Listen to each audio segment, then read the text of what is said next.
سلام، اینجا نمایندگی خودروی آخوندی. امروز اومدیم تا با هم دو محصول جدید و وارداتی ماموت خودرو رو خدمتتون معرفی کنیم. این محصولات چیزی نیست جز خودروهای جتا یکی از برندهای زیرمجموعه گروه فولکس واگنه که این برند نام خود را از فولکس واگن جتا گرفته است. خودروی محبوب و پرفروش در چین که در دو نسخه انحصاری در بازارهای این کشور به فروش رسیدند.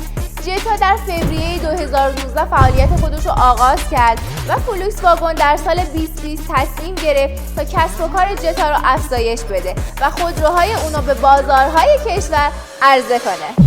جتا موفق شد که در سال 2020 بیش از 67,000 خودرو در چین به فروش برسید که نخستین محصولات این شرکت 3 خودروی V8 VS5 و VS7 که به تازگی 2 محصول آن یعنی VS5 و VS7 به بازار ایران می‌رسد که در ویدیوهای بعدی این دو خودرو رو با هم مقایسه می‌کنیم.